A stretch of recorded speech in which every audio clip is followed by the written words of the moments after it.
You are still single. My wife is a beautiful secretary, a world apart from a less educated and a poor guy like you. After 30 years, I thought I was reuniting with an old classmate, but David was quick to look down on me. I understand his desire to boast since I was the only one among our classmates who couldn't pursue further education after junior high. He also seems eager to spread the word about his wife being beautiful and hard-working. If my family hadn't been poor, I wouldn't have had to work right after junior high, and I could have attended a better high school than David. In that sense, I was considered a loser back at that time. Then, a woman in a navy blue suit came back with food on a plate. So, she's David's much bragged about beautiful secretary. Let me introduce you. This is my wife, Michelle. Beautiful, isn't she? While she might be considered beautiful, her makeup is a bit heavy. Michelle started trembling when she noticed me. My name is Michael Richardson, and I'm 45 years old. I run a construction company called Richardson, which employs 7,200 people. Hearing this, you might think I've led a privileged and elite life. But in reality, it was anything but privileged. It was a continuous struggle and frustration. First of all, the family I was born and raised in was extremely poor. Soon after I was born, my father disappeared, and my mother was left to raise me on her own. I don't even remember having snacks, and our special treat was the bread crusts my mother would fry in oil occasionally.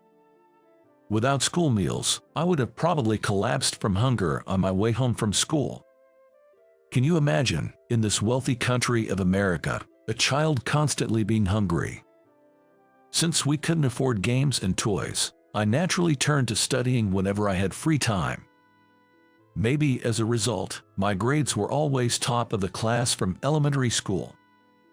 I was well regarded by teachers, and during my time at school, I could forget about the hardships of poverty. Even after entering junior high, my grades remained excellent, and I was respected by other students. I was recognized for my leadership skills and served as class rep and student council president, leading a fulfilling school life. Everything changed at the end of my second year in junior high when it was time to decide on my future path.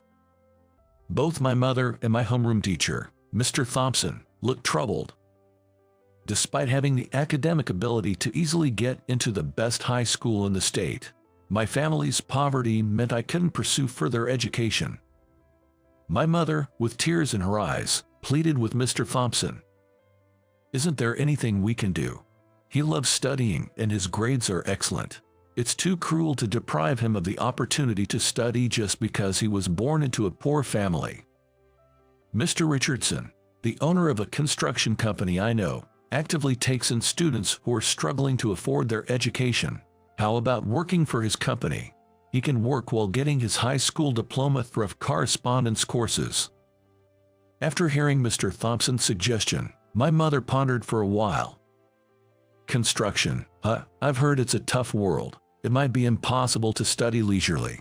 I'm afraid it might be too difficult to continue studying amidst the daily business." It all depends on Michael's effort. It certainly requires perseverance and hard work, but it's not impossible. Mr. Richardson is a man of integrity with a passionate spirit. Why not trust him? Thanks to Mr. Thompson's encouragement, I ended up working at the construction company Richardson. The others all advanced to high school. I was definitively on the losing side at that point. And there was one guy smirking at my life's journey. It was David, who had always been my academic rival since elementary school. David's mother was incredibly passionate about education, spending almost all his time studying except during Christmas holidays. During elementary school, I was also quite interested in playing around, so I wasn't always scoring perfect marks, and David was often ranked first in our grade. However, things started to change in junior high. I still had hopes for the future and began to aspire to go to college and continue my education. Once I started studying seriously, I quickly surpassed David, and throughout junior high, I never relinquished my position as the top student in our grade. We even aimed for the same high school, the one with the highest academic standards in the state. So, you're aiming for the same high school as me, but do you have the money to attend and finish all 3 years? He hit a sore spot, and I was left speechless. This matter has always been buried deep in my heart. There was no point in telling my mother, as it would only make her sad, and mentioning it to other adults would bring nothing more than sympathy. While everyone else took high school life for granted, it was an unattainable future that seemed all too bright for me. The only selfish request I made during this time was, since I won't be progressing to higher education, at least let me take the entrance exams. That year, I achieved the top scores among those who took the exams, which somehow made it easier for me to accept my situation. After graduating from junior high, David went on to further his education, while I started working at Richardson. The construction industry is dominated by men and is a place where loud voices can be heard everywhere. Mr. Richardson, the president of Richardson, personally trained me on site, even though I was still clueless about many things. In the beginning, I stayed in a room at Mr. Richardson's house, where I could sleep and wake up. I managed to secure time for studying at night and worked hard on my assignments with all my might. It was around this time that Mrs. Richardson was pregnant, and they soon welcomed a new member to their family. A lovely girl named Sarah was born. Sarah became very attached to me, and whenever I was away from home for work, she would cry loudly and look for me. "Sarah really likes you, Michael. She won't stop crying even when held by her father, but as soon as you hold her, she smiles." As I gained experience working with other carpenters on site, it became apparent that I was better suited for office work, like calculations and designing, so I started focusing on administrative tasks. I quickly learned how to work with computers and became an invaluable member of the team. Eventually, I graduated from a correspondence high school.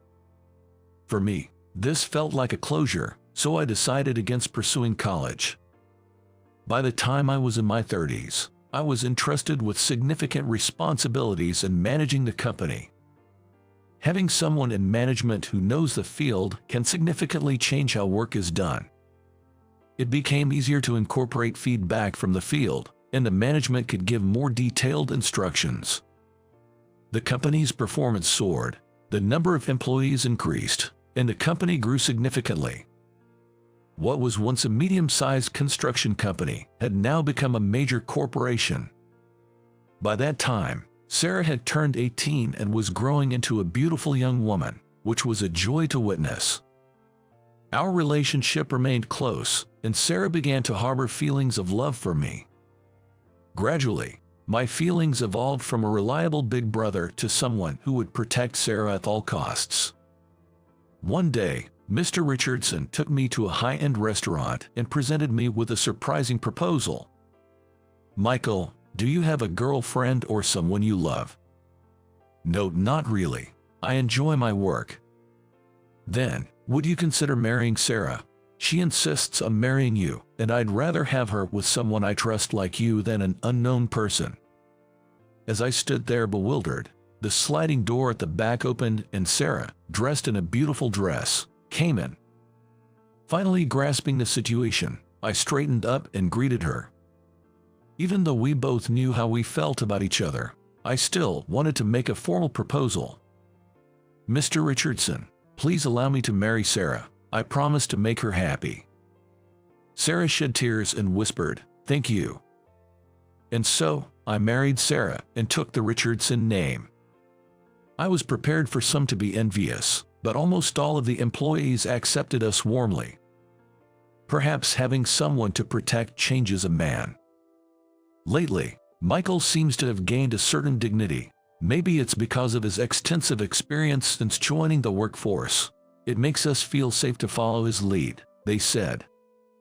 I'm happy that Sarah relies on me, and I feel our deep love every day. Thus, 30 years have passed since I entered the workforce, and I've turned 45. At this significant milestone, I became the second president of the company. A significant land development project was set to take place in the heart of our state, and our company, Richardson, was poised to play a crucial role. That evening, a networking event for companies involved in the state's land development was held in a large hall at a hotel. I attended with 2 other employees, heading towards the venue. In the hotel's largest hall, men from the construction industry gathered, creating a buzzing atmosphere of excitement. Not only were employees from companies already involved in the development present to deepen relationships, but many salespeople from companies looking to participate were also in attendance. Furthermore, this networking event welcomed families, and I spotted a few women who appeared to be the wives of construction company presidents. Sarah mentioned she might join us if she finished her household chores in time. The employees I brought with me quickly joined the line for the buffet-style food upon spotting it. For the time being, I had a champagne glass I received at the entrance and leisurely surveyed the surroundings. Then, I locked eyes with a man whose face seemed familiar. His face lit up with a broad smile as he approached me. "Michael, is that you?" "It's me, David. I heard you became a carpenter, but are you involved in this development project too?" "It's been a while. I'm surprised you recognized me. It's been 30 years since we last met." I'm a sales manager now, so remembering faces and names is practically my job. I've always been confident in my memory. You don't look as sunburned as a carpenter should. He probably assumed I was still working on site since I initially started as a carpenter. In 30 years, positions change and some people switch careers, but David's perception of me seems frozen in time, back when he felt he had defeated me at our junior high graduation. It appeared he assumed I was alone since no one was by my side at the moment. "Still by herself, huh? Well, can't be helped. My wife is a beautiful secretary, a far cry from a less educated and a poor guy like you." Just like 30 years ago, upon reuniting, he immediately started looking down on me. I understood his desire to boast, being the only one among our classmates who couldn't further his education after junior high. He also seemed eager to flaunt that his wife was beautiful and successful in her career. If my family hadn't been poor, I wouldn't have had to start working right after junior high, and I could have attended a better high school than David. In that sense, I was considered a loser back at that time.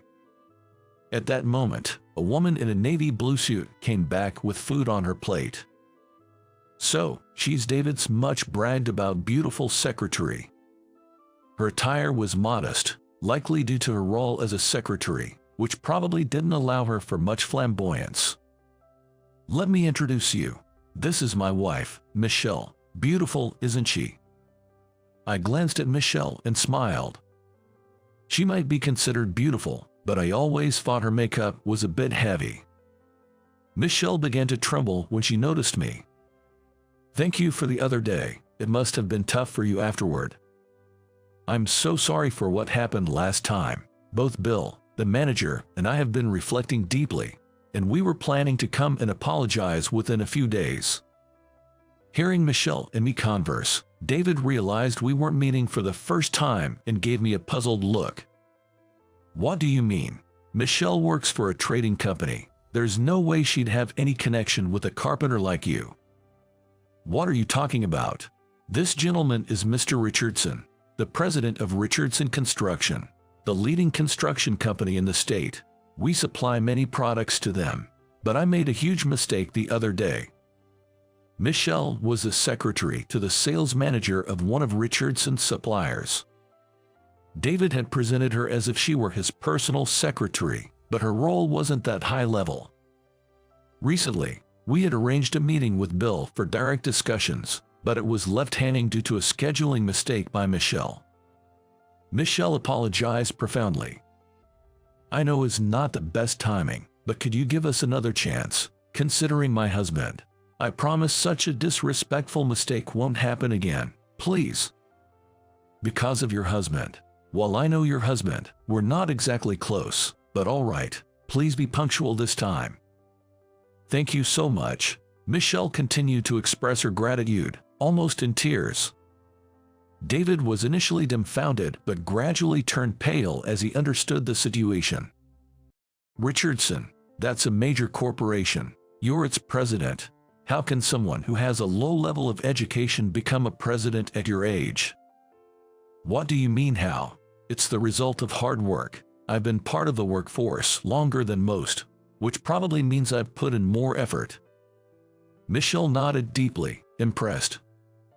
"We're well aware of your achievements. You were reputed to be highly capable, but what's more commendable is your respect for the people you work with."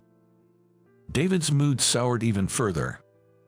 Seeing his proud and beautiful wife praising me, whom he looked down upon, must have made him feel belittled. "So, you're married too?" "I guess it's about that time. I got married when I was 23. How long have you and Michelle been married, David?" "You married quite young. I got married at 32. We were both career-oriented, living a work-centered life. It seems like they are what you'd call a power couple. Having financial stability and a wife who always dresses elegantly, alongside both spouses advancing their careers, would indeed be something to boast about." Michelle looked around.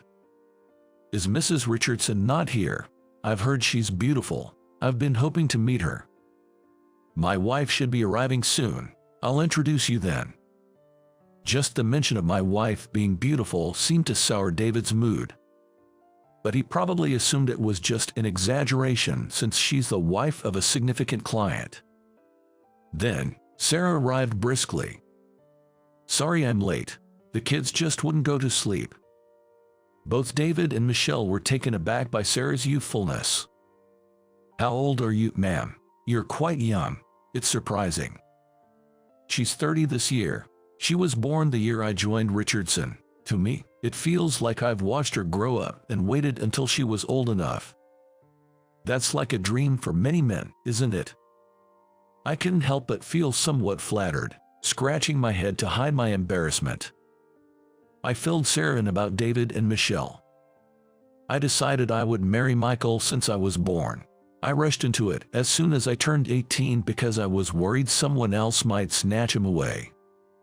"What a lovely story. Are your children quite grown now?" "They're still young, 5 and 3. We wanted to spend time just as a couple for a while after getting married, traveling abroad and playing golf, enjoying a prolonged honeymoon." Nodding with a smile at Sarah's innocent words, I could sense that Michelle's heart was in turmoil. It was probably because of Sarah's noticeable pregnancy. Sarah loves elegant simplicity and doesn't seem like she's bogged down by the care of small children. The jewelry, bag, and shoes she's wearing are all top of the line. She only buys limited edition items from well-known brands, and her friends, who also love branded goods, are envious of her collection.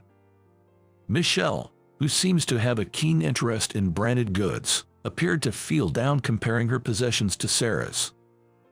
I thought marrying David would mean a financially comfortable life, but his spending habits are so extravagant that I still need to work to manage our finances. That's why we ultimately decided against having children." Michelle bit her lip in frustration. Seeing Sarah tenderly caress her belly must be painful if Michelle had to give up having children for her career. Men can be a father even at an advanced age, but it's not the same for women. David, who had been listening to the women's conversation, seemed displeased.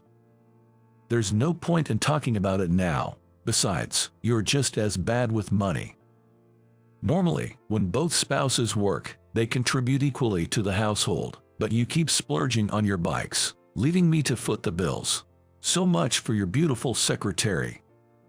You buy all those unnecessary designer bags and clothes. You don't need more than one, but you buy a new one every time a new collection comes out." As the argument between the couple escalated, Sarah excused herself to get some food, leaving the scene.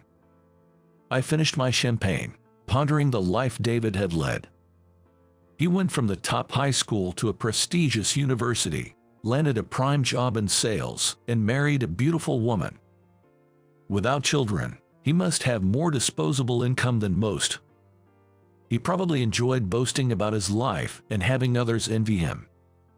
But now, reuniting with me, he finds the person he looked down upon as living a far happier life. This mindset would only lead to disappointment when comparing himself to someone even more successful. I consider myself happy, but not by comparing my life to David's. Happiness isn't about feeling superior to others. I'm not the wealthiest person in the world, and my job has its share of difficulties. It's absurd to feel down when comparing oneself to the world's wealthiest. Since I'm at this networking event, I'm looking forward to new acquaintances. I started to distance myself from David. Just then, David grabbed my sleeve, stopping me. "Hey, Michael, could we discuss potential business with your company? We've been focusing on expanding in Asia but face some setbacks. We're thinking of shifting our focus to this state's development projects." "I see. You've been looking overseas and missed the boat here. That's a significant oversight. We studied together during our middle school days. Now that we're adults, let's work together again." It was a ludicrous suggestion. I couldn't fathom how he arrived at that conclusion. To this day, I still remember David's scornful words asking, "Do you even have the money to attend high school for 3 years?" With me out of the picture, David must have enjoyed a significant sense of superiority. If I hadn't been there, David would have been the top student. I think there's no point in getting involved with me now, and I'm not exactly overflowing with philanthropy. Frankly, David's presence is nothing but a nuisance. Sorry, but I'm going to have to decline. I don't see our relationship being cordial. David was left speechless, exclaiming, "What?" It seems he never expected to be turned down. "Come on, Michael. Don't say that. Honestly, my sales performance hasn't been great lately, and I might be demoted if it continues. I desperately want to avoid that." As harsh as it might sound, that's a reflection of your abilities. Who would want to start a new transaction with someone facing demotion due to poor performance? Michelle, who had been silent until then, she interjected, "Please, I'm begging you to. Despite what he says, if his performance doesn't improve, he might be fired. If David loses his job, we won't be able to maintain our lifestyle." "What exactly did you do?" Michelle bites her lip in frustration and begins to speak reluctantly. "Well, he had an affair with a client's wife. It led to their divorce, and now we're facing a hefty compensation claim. The company found out, and he's barely hanging on to his job." "Are you okay with this, Michelle? I know your personality from our business dealings. You can't possibly be okay with this, can you?" Michelle silently hung her head and spat out in frustration. "I can't just throw him away like this. Once he's stable enough to manage on his own, I plan to leave him." "What? You are planning to divorce me? I've never heard about this." I listened to their quarrel from a distance. Their relationship seemed irreparable, and I had no intention of obliging them by entering into a business deal. To avoid further agitation, I quietly left their side, reunited with Sarah, and we soon left the event. The following details came directly from Michelle, with whom I remained in contact through work. Various industries were involved in the urban redevelopment of the state, but David's company couldn't secure a foothold anywhere. David's scandal had become too well known, contributing to this failure. Fearing for the company's survival, the executives decided to fire David. Being granted early retirement instead of being laid off was at least a small consolation. The severance pay went mostly towards the compensation demanded by the husband of David's affair partner, so there was almost nothing left for David. Michelle decided to end their marriage, presenting him with divorce papers. While there were happy times living with David, my feelings for him have faded. Fortunately, I have a job and no children, so I plan to focus on taking care of myself from now on. David, who once boasted about his wife's high income, faced the irony of being divorced by someone fully capable of living independently.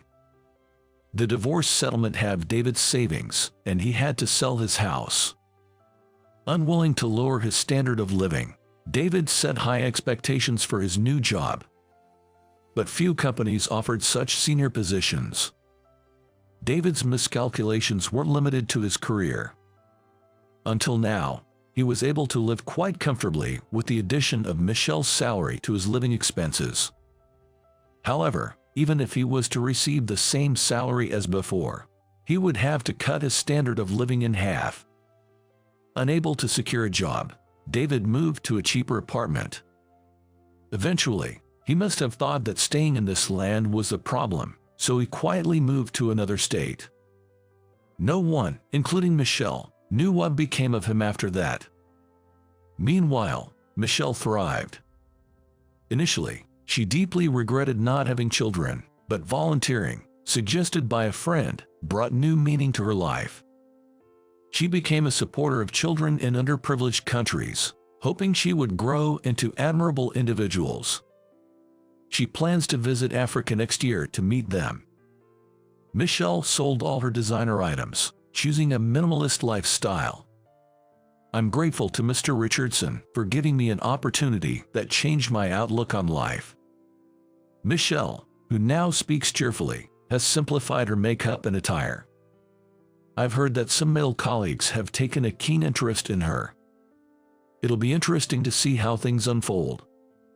3 months later, Sarah gives birth to a healthy baby girl. This made us parents of 3 children. While the responsibility grows heavier, our children are irreplaceable treasures. Sarah mentions wanting maybe one more, and I wholeheartedly agree. Having grown up in poverty, I'm determined never to let my children endure the same hardships. Maintaining my health and working hard are crucial for that. Lately, I've come to understand what it means to invest dreams in your children. However, I'm cautious not to force them into what I believe is best. Sarah, with her keen eye, will surely keep me in check. The state's redevelopment project is progressing smoothly. Currently, the area lacks sufficient public transportation, so making car travel is essential. Because of their mobility issues, they have to drive a car to get to the hospital. This is a problem across America. But in 5 years, with the introduction of subways and dedicated bus lanes, people will be able to travel to many places without relying on cars. I hear that autonomous buses will also be introduced on a trial basis. The number of hospitals and care facilities is set to increase. Though we're working hard now, we definitely will age. We are working hard now to make it a comfortable city to live in by that time. For our children's future, we're doing all we can now. As I gaze up at a building under construction, I pledge to redouble my efforts.